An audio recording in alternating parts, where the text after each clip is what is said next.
السلام علیکم ورحمۃ اللہ وبرکاتہ۔ الحمد للہ وکفیٰ والصلاة والسلام علی سیدنا و مولانا محمد المصطفیٰ، اما بعد۔ آج شرعی مسائل کی مجلس نمبر 11 میں حاضر ہوں اور آپ جملہ حاضرین اور سامعین کا استقبال کرتا ہوں۔ آج کا پہلا سوال ہے کہ مسجد کے ایک حصے میں ایک شخص فجر کی سنت نماز ادا کر رہا ہو اور دوسرے حصے میں دوسرا شخص شوق سے سورہ یاسین کی قرأت کا ٹیپ سن رہا ہو، کیا ایسا کرنا مباح ہے؟ اس کا جواب یہ ہے کہ مسجد کے اندر قرآن شریف کی قرأت کا ٹیپ بلند آواز سے سننا، جس سے کہ دوسرے نمازی کو خلل واقع ہو، صحیح نہیں ہے۔ البتہ مسجد میں کسی کو خلل واقع نہ ہو تو آہستہ آواز میں قرآن کریم کا ٹیپ سننے کی گنجائش ہے۔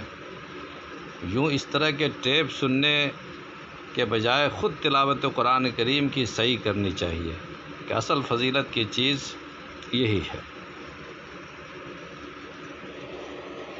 دوسرا سوال ہے کہ ایک پرانی مسجد شہید کر کے چند قدم پر عارضی شیٹ بنا کر لوگ اس میں 5 وقتہ نماز ادا کرتے ہیں، اور اس شہید شدہ مسجد میں جو زیر تعمیر ہے اس کی چھت کی ڈھلائی ہو چکی ہے لیکن فرش بننے میں تاخیر ہے، تو کیا اس میں 5 وقت اذان دینا لازم ہے؟ جماعت کی نماز اس میں ہونی چاہیے یا شیٹ میں ہی ہوتی رہے؟ جواب یہ ہے کہ جب مسجد کی چھت مکمل ہو چکی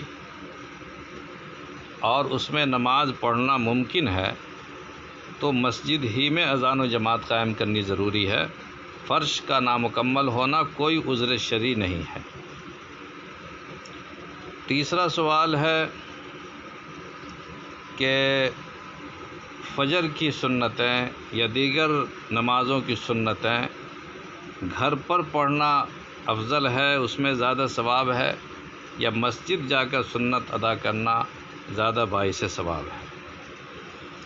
جواب یہ ہے کہ عام حالات میں سنت مؤکدہ وغیرہ کا گھر پر پڑھنا افضل اور زیادہ باعث ثواب ہے۔ البتہ اگر گھر پہنچ کر خانگی مشاغل میں مبتلا ہو جانے یا غفلت و سستی کا اندیشہ ہو اور ترک سنت کا خطرہ ہو تو مسجد میں ادا کرنا افضل ہے۔ چوتھا سوال یہ ہے کہ ایک عورت نے منت مانی کہ میرا یہ کام ہو جائے گا تو میں اس کی خوشی میں میلاد النبی پڑھاؤں گی۔ وہ کام پورا ہو گیا، اب اس کے دل میں خیال آیا کہ میں اس میں روپیہ پیسہ خرچ کرنے کے بجائے مسجد یا مدرسے میں وہی رقم دے دوں، تو کیا ایسا کرنا درست ہے؟ اس کا جواب یہ ہے کہ میلاد کی منت ماننا درست نہیں ہے، اس لیے یہ منت جائز نہیں ہوئی۔ البتہ یہ رقم کسی مدرسہ یا غریب کو دے دی جائے، مسجد میں استعمال کرنا درست نہیں۔ 5واں سوال ہے، ایک صاحب نے پوچھا ہے کہ زمین میری ہے، گاؤں کے لوگ زبردستی مسجد میں لینا چاہتے ہیں، کیسا ہے یہ مسجد کے لیے جائز ہوگا یا نہیں؟ جواب یہ ہے کہ کسی کی زمین پر اس کی مرضی کے بغیر مسجد بنانا یا مسجد میں شامل کرنا جائز نہیں ہے۔ اگر ایسی جگہ پر مسجد بنائی جائے گی تو اس میں نماز مکروہ تحریمی ہوگی۔ البتہ اگر مسجد کو واقعی ضرورت ہو تو مالک زمین کو چاہیے کہ مناسب قیمت لے کر زمین مسجد کے حوالے کر دے تاکہ نمازیوں کو آسانی ہو جائے۔